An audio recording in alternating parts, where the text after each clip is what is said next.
Y hermanos queridos, vamos al texto bíblico de esta noche, Abdías, el último versículo, el versículo 21. Esta semana me atreví a predicar del libro de Abdías. He predicado 8 sermones sacados del libro de Abdías, un libro corto de la Biblia, el libro profético más corto del Antiguo Testamento. Tiene solamente 21 versículos. Lo he hecho por varios motivos. En primer lugar, porque Dios dijo una cosa: mi palabra no volverá a mí vacía. Y cuando predicamos la palabra de Dios, con toda seguridad su palabra no volverá vacía. Por otro lado, aunque esta semana ha sido una semana evangelística por excelencia, una semana dirigida a las personas que están conociendo el Evangelio, están conociendo a Jesús, están en el Valle de la Decisión, también ha sido una clase de predicación. Esta semana, durante 2 mañanas, tuve reuniones con pastores aquí en Atlanta. Hay un equipo de pastores colombianos que vino a ayudar a Atlanta. Queremos reconocer el trabajo de ellos. Y estuvimos dando aulas de evangelismo y de predicación. Y yo les decía a ellos que cuando el sermón sale de la palabra de Dios, viene con poder. La palabra de Dios es como una espada de 2 filos, penetra hasta la médula. No son los argumentos humanos, no es lo que el hombre piensa. De repente yo quisiera predicar otra cosa, pero tengo que amarrarme al texto bíblico, porque esto es lo que Dios está diciendo ahí. Y la misión del predicador ahora es tratar de sacar la verdad del texto bíblico y no predicar lo que el predicador quiere predicar, sino predicar lo que Dios dejó escrito en su palabra. Por otro lado, Jesús dijo: si yo fuere levantado, a todos atraeré a mí mismo. Y noche a noche, a pesar que estábamos predicando un libro profético, un libro bañado de sangre, un libro de amenazas, un libro de maldición, un libro de castigo, un libro de destrucción, y sin embargo ustedes vieron cada noche cómo la persona maravillosa de Cristo era levantada de ese texto de destrucción. Es que Jesús es la única esperanza. La esperanza es Jesús. Y ahora llegamos al último mensaje de esta noche. El versículo 21 dice así, miren: y subirán salvadores al monte de Sión para juzgar al monte de Esaú, y el reino será de Jehová. En el texto de esta noche se menciona 2 montes: el monte de Sión y el monte de Esaú, el monte de Moab. 2 montes. En el monte de Sión hay salvación. El texto dice que llegan salvadores para subir al monte de Sión. Suben al monte de Sión llevando salvación, pero desde el monte de Sión van a juzgar el monte de Edom. Mientras hay salvación aquí, hay destrucción aquí. Ahora, los estudiosos de la palabra de Dios, los eruditos, los famosos scholars, no se ponen de acuerdo para identificar a estos salvadores. Porque cuando leemos la Biblia hay que entender primero el sentido literal del texto. Y literalmente los estudiosos de la Biblia se preguntan: ¿a qué salvadores se estaba refiriendo el texto? ¿Qué salvadores literalmente iban a llegar al monte de Sión para juzgar al monte de Edom? Algunos creen que se refiere a la llegada de los cautivos de Babilonia que venían a Jerusalén para reconstruir los muros y reconstruir el templo. Algunos piensan que históricamente los cautivos de Babilonia que retornaran eran los salvadores. Otros piensan que estos salvadores se refiere a los grandes héroes de Israel, como Zorobabel, Nehemías, Esdras, los propios macabeos. Bueno, pero yo no vine esta noche para dar una aula o una clase de historia. La historia informa, pero no salva. La historia trae conocimiento, pero no trae vida. Entonces yo no vine a dar un seminario de historia de Israel. Y no puedo detenerme mucho tiempo en el aspecto histórico, inclusive porque los propios eruditos no se ponen de acuerdo sobre a qué salvadores se refieren estos literalmente. Pero yo vine aquí para tratar de sacarle el sentido espiritual al texto. Y ahora quiero ayudarles, y juntos esta noche vamos a descubrir quiénes son esos salvadores que llegan a Sión para salvar al pueblo de Dios y para juzgar al monte de Edom y los habitantes del monte de Edom. Recuérdense que los habitantes del monte de Edom fueron toda la vida dominados, controlados, dirigidos por el orgullo. Y el orgullo es la insana idea de que puedes vivir sin Dios. Por lo tanto, querido, tú que me estás escuchando en otro país del mundo o en otro estado fuera de Georgia, quiero decirte una cosa. Si tú piensas que puedes vivir sin Dios, estás subiendo a la montaña de Edom. Aunque no pienses, pero si para ti, en tu vida, Dios ocupa un segundo, tercero, cuarto, quinto lugar, estás subiendo al monte de Edom. La única manera de pertenecer a Sión es colocar a Dios como lo primero en tu vida. Es aprender a depender de Dios, es buscarlo todos los días en oración, a través del estudio de la Biblia. Es reconocer que sin Dios tu familia va a fracasar, tu vida financiera va a fracasar, tu relación con los hijos va a fracasar. Todo te va a salir mal, todo va a ser infructuoso, vacío, hueco, si Dios no ocupa el primer lugar. Los habitantes de Edom son caracterizados porque no le dieron lugar a Dios en la vida. Vivieron como si Dios no existiese. Muchas veces mencionaban el nombre de Dios. Recuérdense los orígenes. Venían finalmente del padre Isaac, del padre Abraham. Pero no, lo que importa no es solamente yo creo, yo pienso, sino en la vida real, en la vida práctica, Dios ocupa el primer lugar en tu vida. Ese es el punto. Para Moab no. Por eso ahora se anunciaba la destrucción para Moab. Pero ya vimos la otra noche, en el monte Sión habrá un remanente. Y en el monte Sión habrá salvación. Ahora vienen los salvadores. ¿Quiénes son esos salvadores? Déjenme ver Isaías capítulo 63 para tratar de descubrir a los salvadores. Versículos 1, 2 y 3, Isaías 63. Dice así, es una pregunta. ¿Quién es este que viene de... Los que tienen Biblia abierta, ¿quién es este que viene de Edom? De Bosra. ¿Se acuerdan que durante la semana ya dije que habían 3 ciudades grandes en Edom? Selá, que hoy día es conocido como Petra, Bosra y Temán. Bueno, ahora viene la pregunta bíblica y dice, ¿sí, quién es este que viene de Edom?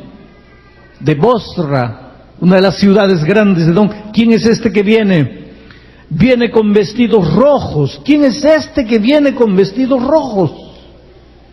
Este, hermoso en su vestido, que marcha en la grandeza de su poder. Y ahora responde, el que viene, responde: yo, el que hablo en justicia y grande para salvar. Yo, el que hablo en justicia, el que hago justicia, el que hago juicio, y que soy grande para salvar. Ahora vuelvan a Isaías, versículo 21. ¿Qué dice? ¿Qué dice? Y subirán salvadores al monte de Sión para juzgar y para salvar. Ahora este que viene de Bosra, de Edom, habla en justicia, viene para juzgar y es poderoso para salvar. Este es el mismo. Con toda certeza, este es uno de los salvadores. Dice: yo, el que hablo en justicia, grande para salvar. El versículo 2 pregunta: ¿y por qué tu vestido es rojo y tus ropas como del que ha pisado en lagar, en uvas? Y él responde: he pisado yo solo el lagar, y de los pueblos nadie había conmigo.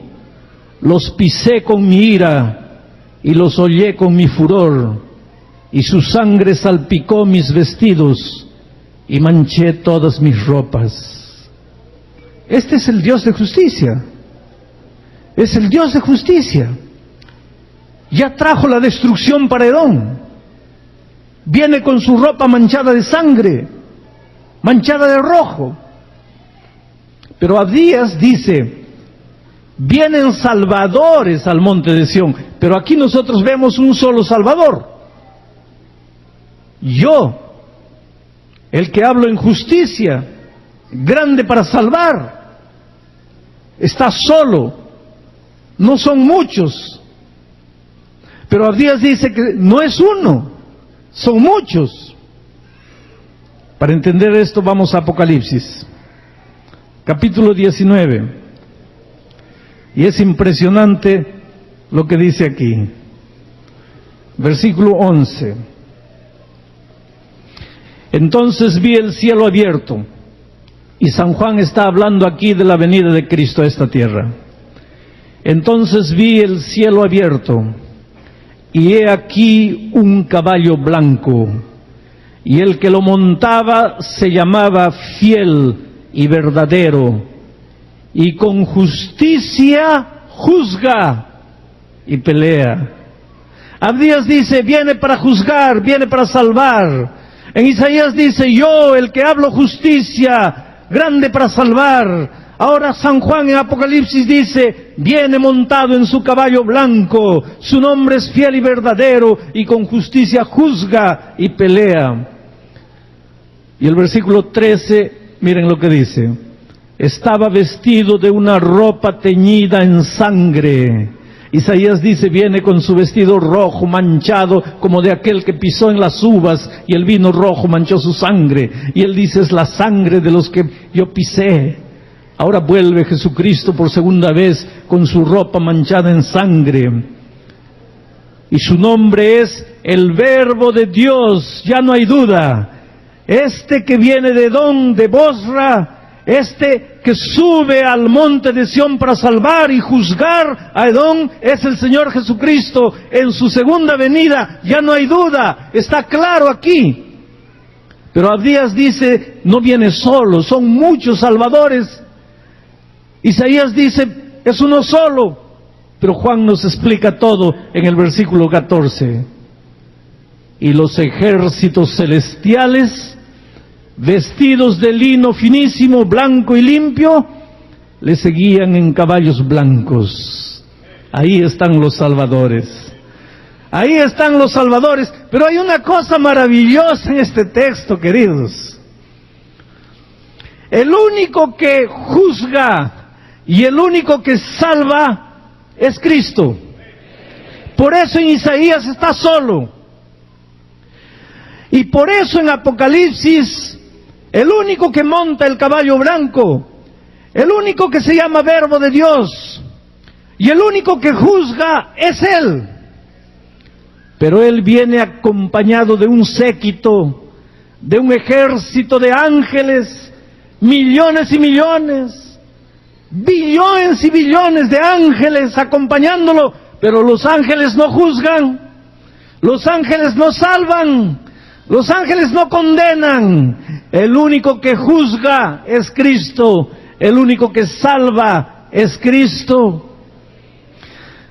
Yo nunca tendré palabras para agradecer a Dios, porque Él es el único que juzga y Él es el único que salva. Porque si yo me juzgase, con toda seguridad yo me condenaría.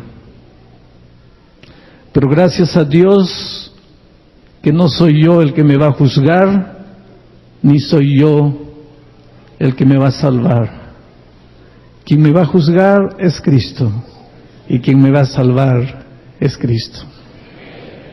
Durante esta semana he recibido muchos emails, y muchos de esos emails tienen preguntas más o menos así: pastor, he pecado en el pasado y siento que no tengo perdón. He pecado en el pasado e inclusive me he rebautizado, pero creo que Dios nunca se ha olvidado de mi pecado.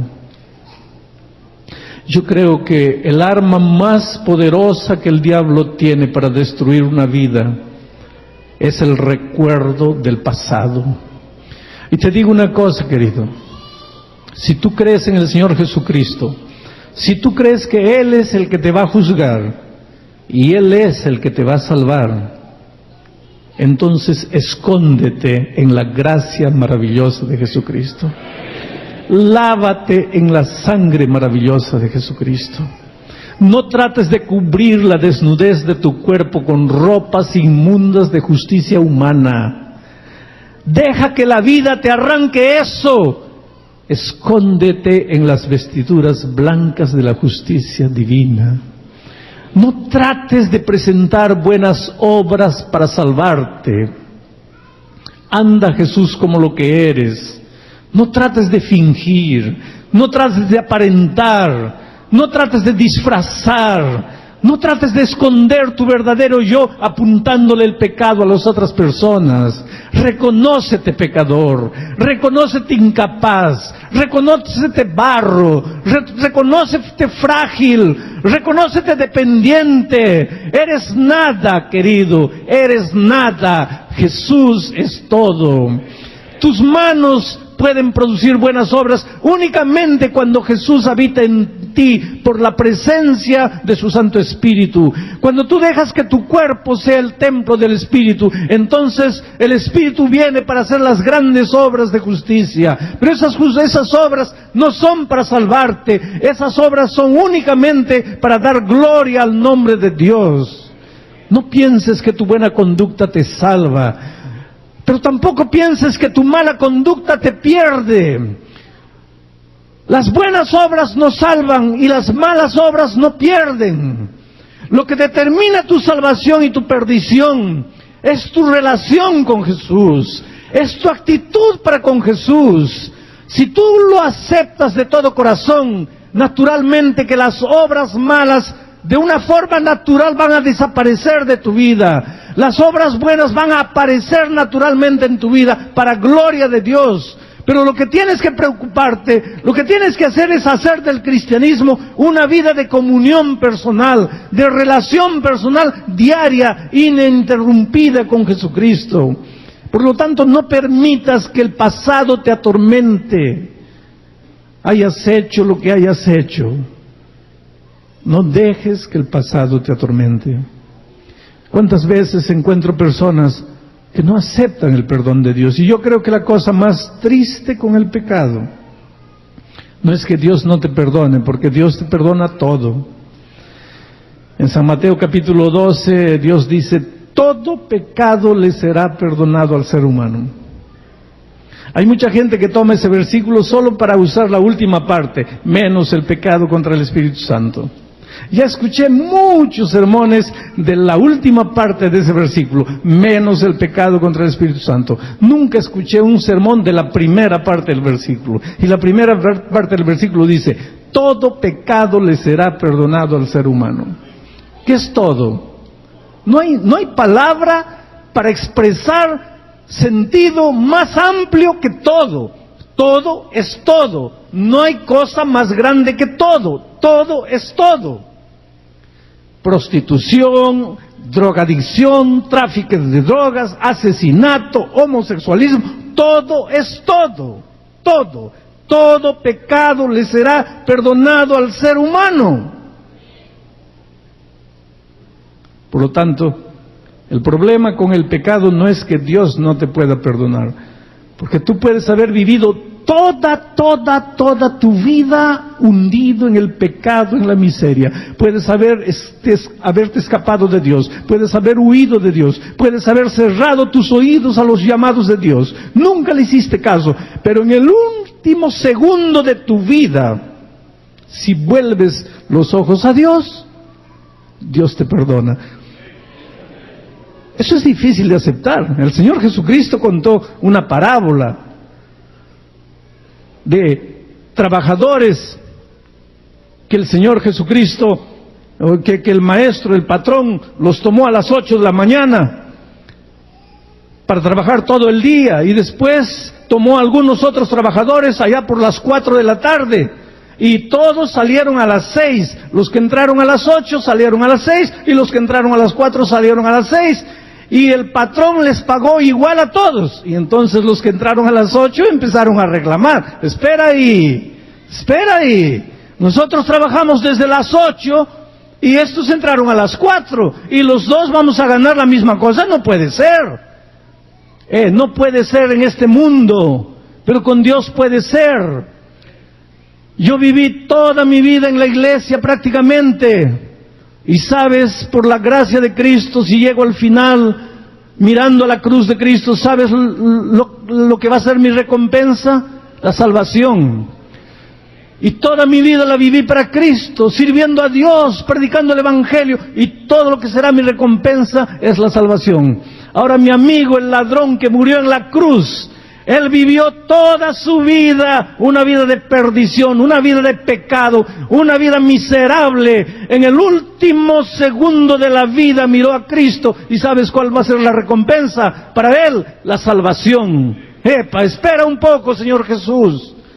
¿Cómo le vas a dar a ese miserable la misma cosa que me das a mí, si yo toda mi vida te serví y ese toda la vida pecó? Pero así son los misterios y las maravillas de la salvación.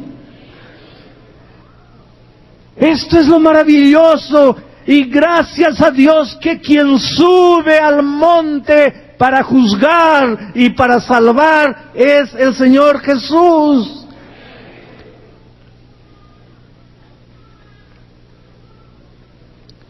¿Cómo sería si la comisión, la junta de la iglesia subiese al monte para juzgar y para salvar? Por favor, la junta de iglesia es un grupo de hombres colocados ahí por Dios. Yo nunca podría colocar la junta de Dios contra Dios. La junta de la iglesia contra Jesús, yo nunca podría colocar. Yo nunca podría colocar la iglesia contra Jesús. Como nunca podría colocar la doctrina contra Jesús, porque la doctrina es de Jesús, la iglesia es de Jesús, la junta de iglesia es de Jesús. Pero infelizmente la junta de iglesia está formada por seres humanos que fallamos. Y porque los seres humanos, cuando miramos, juzgamos por lo que vemos. Si yo te dejo aquí en el cuarto solo y dejo $100 ahí, y después vuelvo y no encuentro los $100, ¿qué es lo que voy a pensar? Si el único que estaba en el cuarto eras tú, ¿qué es lo que voy a pensar? Que tú te agarraste los $100. Y yo puedo estar siendo completamente sincero al juzgarte y determinar que quien agarró los $100 eres tú. Pero esa es mi limitación humana. Y mira que yo soy un pastor. Pero aunque soy pastor, ¿qué otra deducción puedo tener si el único que estaba en el cuarto eras tú? Pero entonces como ser humano puedo equivocarme. No es que sea malo, no es que yo esté contra Jesús, no es que yo quiera hacer el mal, es que soy ser humano y limitado por mi humanidad. Por eso Dios dice, el hombre ve lo que está delante de sus ojos y nada más. Pero gracias a Dios, el Señor ve el corazón. Entonces, querido, cuando la Junta de Iglesia determina una cosa, cuando la Iglesia determina una cosa que te parece injusta, no te rebeles, acéptala, pero entiende que son seres humanos y están limitados por su humanidad. Pero recuerda que quien está subiendo al monte para salvarte y para juzgarte es Jesús.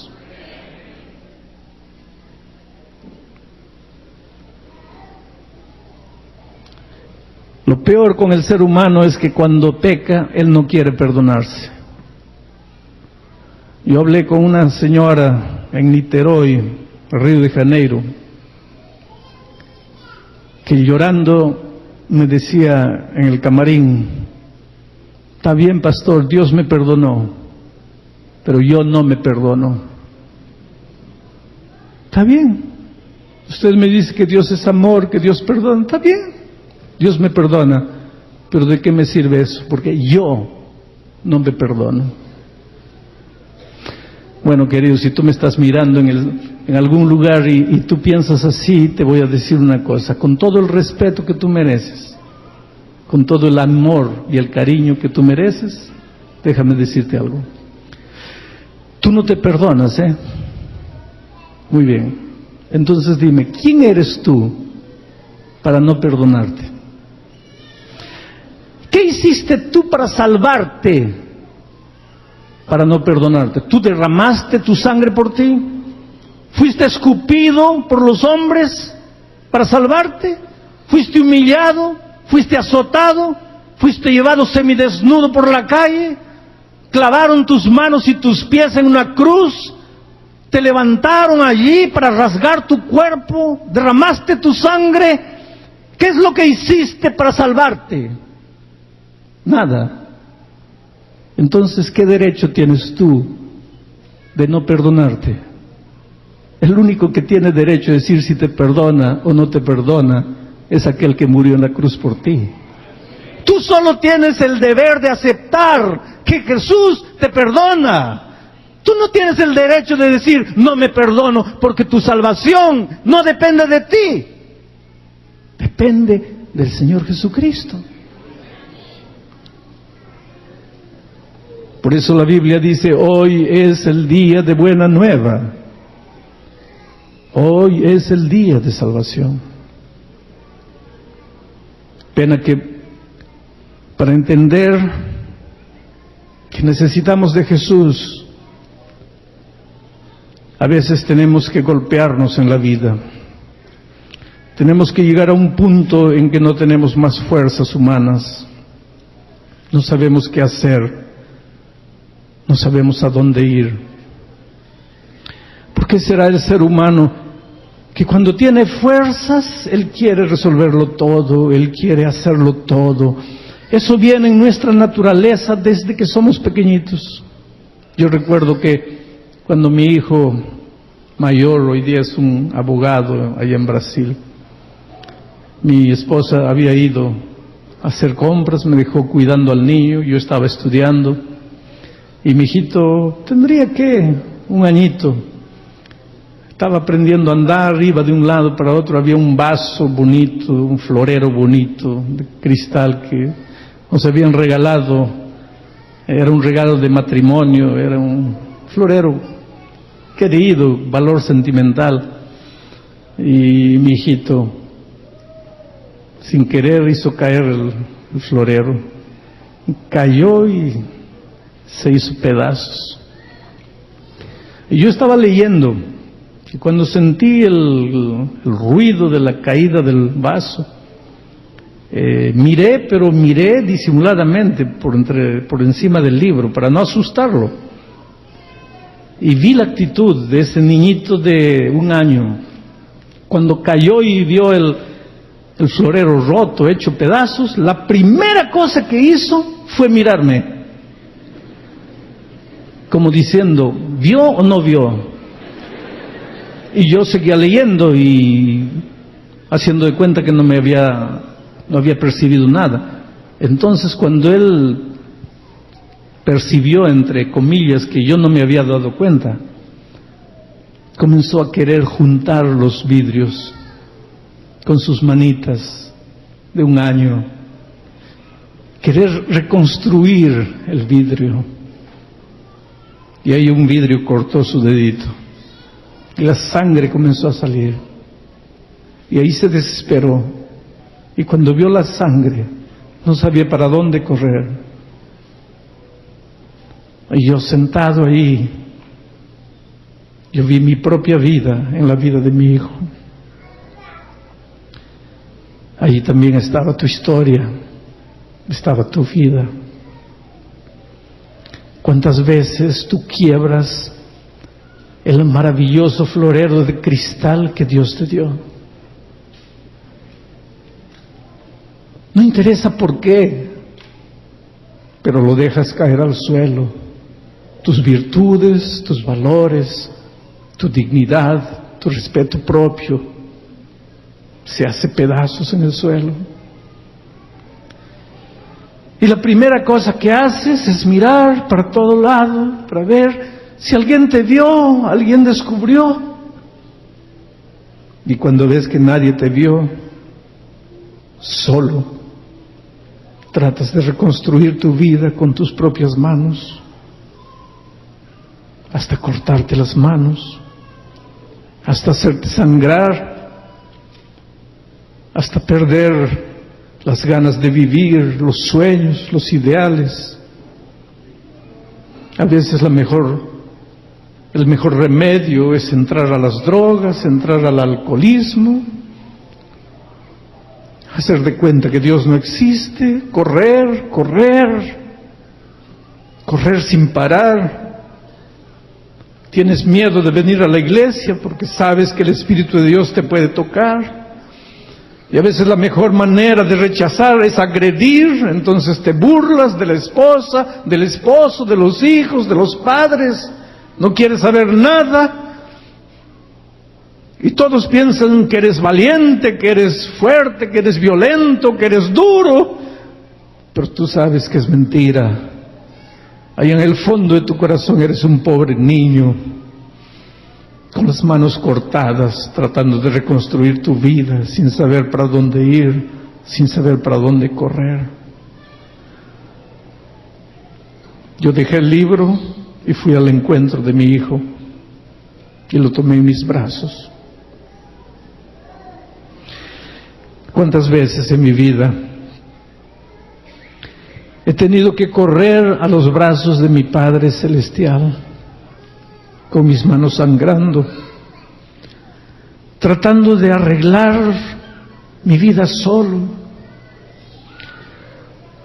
Oh, saben, queridos, justificación por la fe yo no la aprendí en la Facultad de Teología. Ahí aprendí la teoría. Justificación por la fe yo la aprendí en la vida, con mis errores, con mis caídas, en esos momentos en que tú literalmente no sabes para dónde ir, a dónde vas.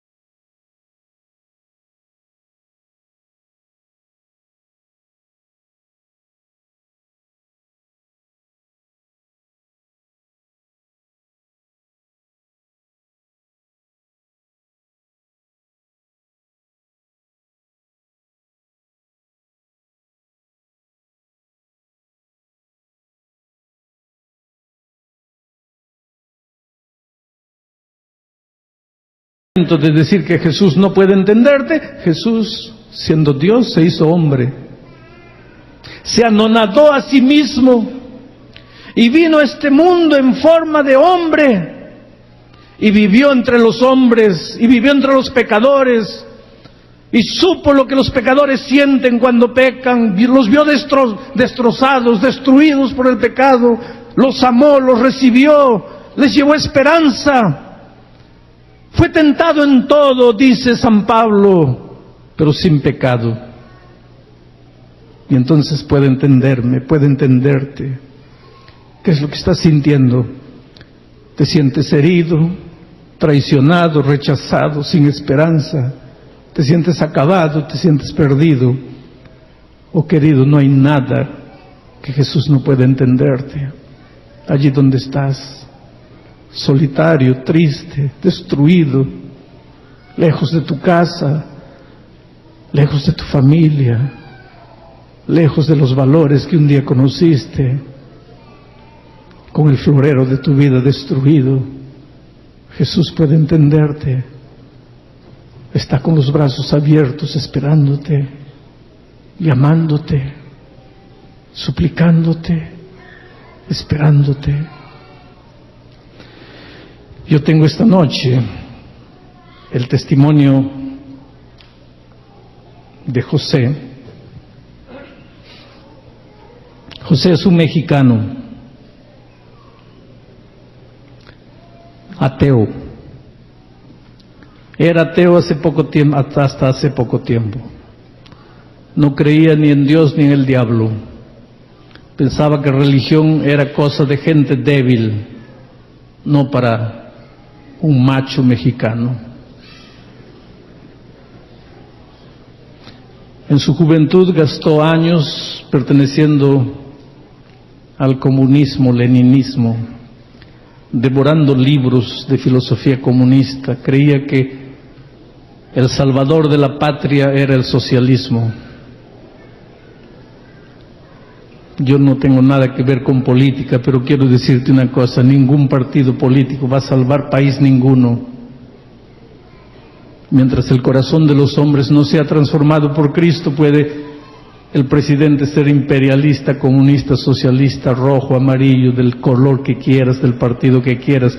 Mientras el presidente no entregó la vida a Cristo y fue transformada por Él, no hay esperanza para las naciones. No se trata de partido político, se trata de vida nueva, de corazón nuevo. José lo perdió todo, desesperado.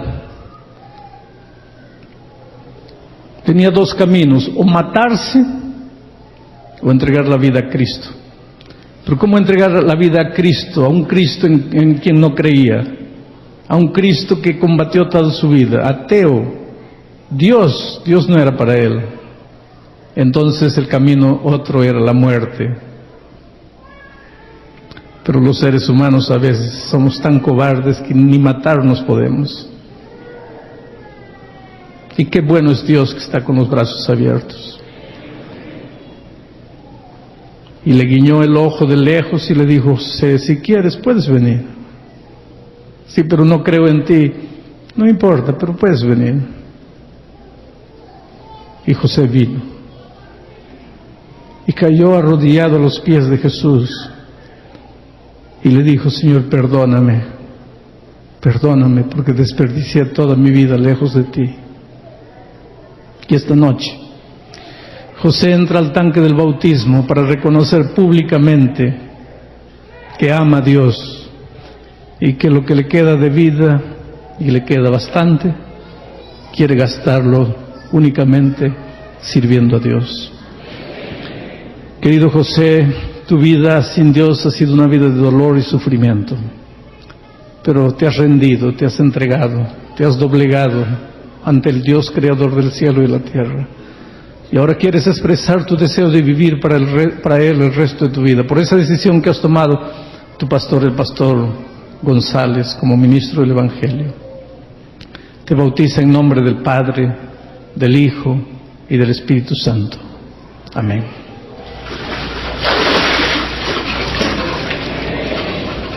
Ahí está, hermanos, una vida nueva. Una vida nueva. Así son las cosas maravillosas con Jesús. Estaba predicando en Siberia, 30 grados bajo cero, un frío de doler hasta el hueso. Las personas estaban allí escuchando la palabra de Dios.